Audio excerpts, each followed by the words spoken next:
Hi, Little Rock. It's Mayor Frank Scott Jr. here today at the Little Rock Water Reclamation Authority headquarters with the new Chief Executive Officer, Gene Block. We want to talk about the past 2 decades and what's gone on with this great utility within our city. Gene, if you would, talk to us a little bit about your journey. Sure. First of all, it's a pleasure to be here with you this morning. I am the Chief Executive Officer at the utility. I've been for about 8 months. But prior to that, I was Chief Legal Officer for about 8 years. Um, I'm an attorney by trade, spent about 2 decades practicing here in Arkansas, and most of that time in the public sector.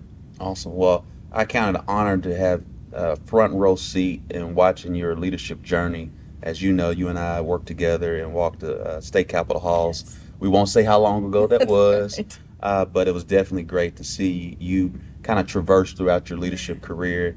I do want to add to our watchers here today is that Jean is the first woman of color to be the chief executive officer Yes. for a major utility here in the city as well as the state, I Yeah. would say, Yeah. from a municipal standpoint, and very grateful for that work. And I also want to add that she's not the chief executive officer because she's a woman or a woman of color.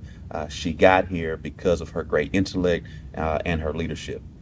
So to kind of really dive into some things Yes. right now, want to discuss one, Little Rock Water Reclamation Authority. What does that mean? What does it stand for? Because the average resident may not know, and they may confuse this organization, this utility, with Central Arkansas Water. Absolutely. So, Little Rock Water Reclamation Authority is the sewer utility for the city of Little Rock. We are the largest wastewater utility in the state of Arkansas. And essentially, what we do is we collect, transport, and then treat any used water that leaves a home or business or industry in the city. Our sister agency, we affectionately refer to them as our sister agency, Central Arkansas Water, is the drinking water, clean water utility for the city of Little Rock. And we work very closely together on a number of endeavors, but we are two separate and distinct entities. Awesome. And for the viewers, Gene again is the CEO of the Little Rock Water Reclamation Authority, and Tad Bohannon is the Yes, CEO of the Central Arkansas that's Water. right. Both of which, when you are receiving your CAW bill, they're also not only you're not only paying your water bill, you're also paying your sewer bill That's or the Little correct. Rock Water Reclamation Authority That's bill. correct. Correct? That's exactly right. Awesome. And also, that's how we pay for different things as it relates to trash pickup and things of that nature. So it's all on one bill, but we want to make certain people know the difference in the utilities. Yes. As we really hone in on Little Rock Water Reclamation Authority, as mayor, I know how impactful this utility is, not only for residents but also for businesses. Hmm. And so I know there's been some things that have been going on for the past 2 decades, Yes. and most recently, you've been able to help shepherd Yes. um, and really bring across the finish line a major goal that was set. How about you let us know what that goal was? Absolutely. In 2002, the utility entered into a settlement agreement with the Sierra Club, and it essentially provided. And before you start, just for the average resident may not know what the Sierra Club is. Yes, it's a environmental nonprofit that is located both here in Arkansas and across the country, and they are focused on the environmental protections in any given city or area. Um, and that settlement agreement really required that the utility reduce and eliminate sanitary sewer overflows that had been occurring across the city. It was something that the utility was already working on, but the Sierra Club agreement really pushed us to meet a defined timeline for that objective. And then 4 years later, in 2006, the state of Arkansas, through the Department of Environmental Quality, followed with a consent administrative order that basically required the exact same thing, that we eliminate 339 locations in the city of Mm. Little Rock where there were sanitary sewer overflows. And that really started this utility on a journey of doing the work and doing the work that was necessary. And of course, I'm happy to get into the Right. work that we did. But when we talk about the 2 decades journey that the utility has been on, that's really what started it. So I think what was we should know is there are a lot of nonprofit, not-for-profit organizations that um, sole mission and vision is to hold government accountable, and which is a good thing. I want to make certain viewers know that whether it's the Sierra Club that really focuses on environmental and public health issues many times, or the ACLU or the NAACP, Arkansas Advocates and Children and That's right. Families. There's so many different organizations that their sole goal is to hold government accountable to ensure the government is doing exactly what they should be That's doing, right. which is taking care of the residents and the public health, safety, and welfare of each resident here in the city of Little Rock. And so we're grateful for Sierra Club, and we also know it served as a accountability arm Absolutely. as you went throughout this process. And I know a lot of people played a role in that to get That's us to right. this point. One of the things I wanted you kind of talk about is some of the benefits that you saw that came out of this consent administrative order. Yeah, and I appreciate the question, Mayor, because there really are many, and it's multifaceted. So I will start with the infrastructure benefits. There are 1,400 miles of sewer lines running underground in the city of Little Rock. That's the distance of Little Rock to Las Vegas. Wow. And the first step that we took was to really tighten that system. The reason there were overflows is because there were gaps or weaknesses that allowed water to penetrate in addition to the used water that was coming out of homes and businesses. So the first thing that we did was really address those weaknesses in the system to tighten it up so that there was no excess water entering the system. Another thing that we did was um, create capacity. We built 3 equalization basins that hold up to about 90 million gallons of water. It's a lot of You can water. actually see one on the screen right behind me. And so that way, when it rains, we can collect the water in the EQ basins and then run it through our system when it is appropriate for our operations. But beyond the infrastructure improvements that we've made, we also started something that really had never existed, and that was a campaign and partnership with residents. We realized that we could not do the work alone and that we needed to educate residents on how they could help us um, remove obstructions from the system.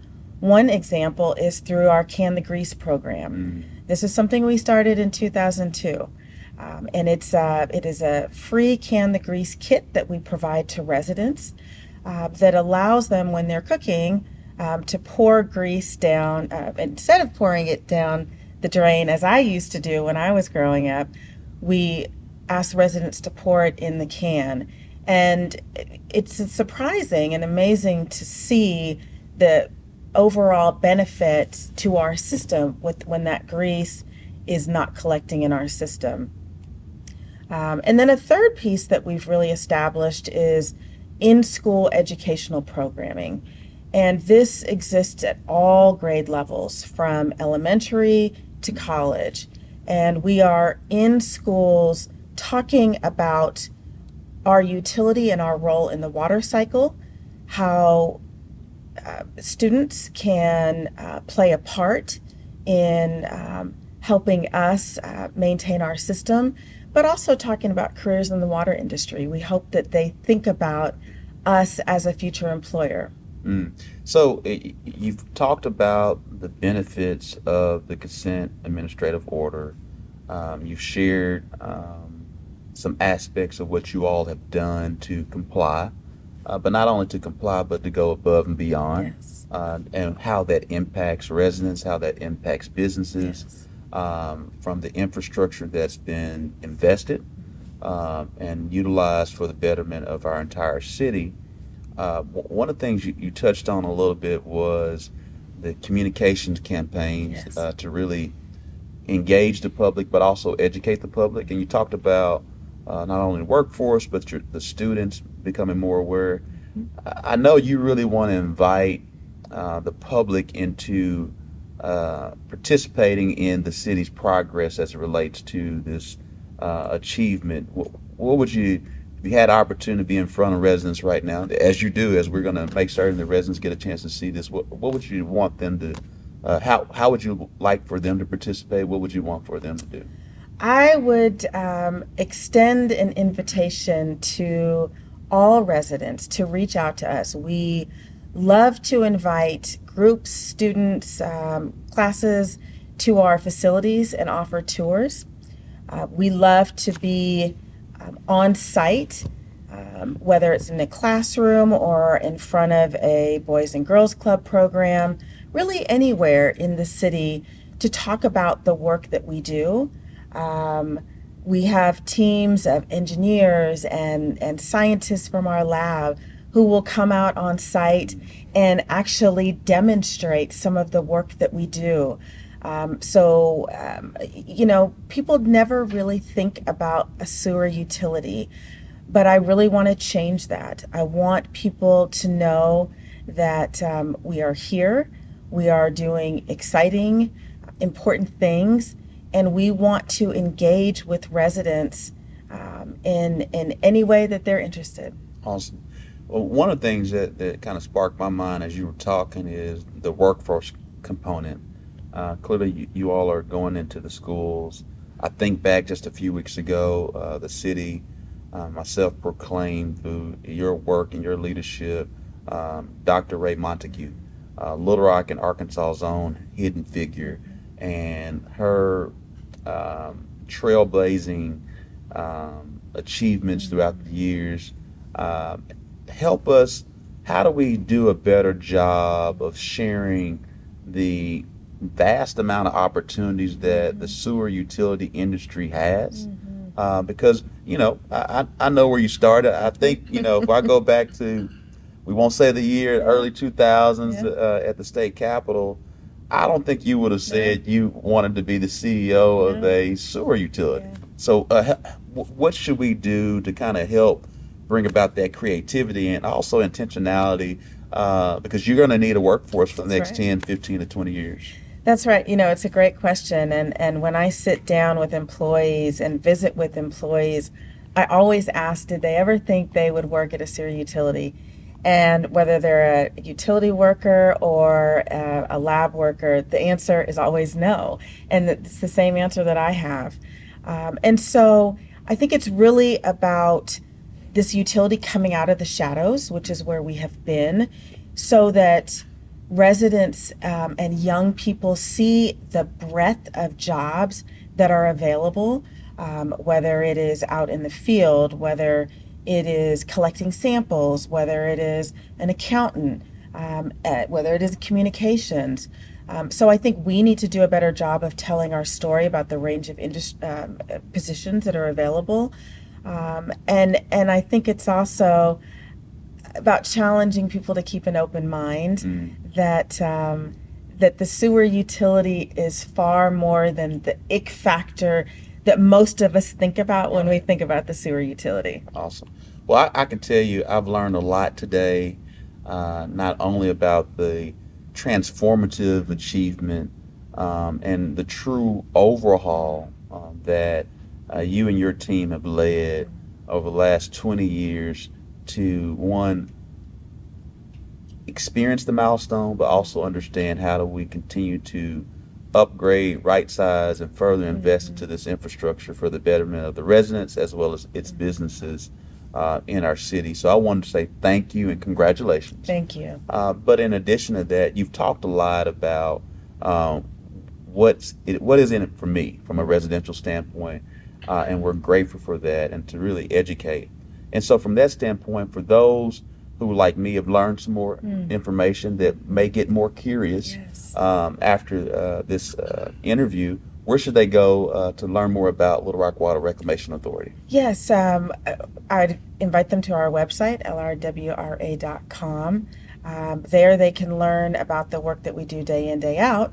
And we also have a specific microsite that we have added to that page that really tells the story in depth of this 20 years of work, the scope of the work and programs that we have established over the past 20 years. Awesome, awesome.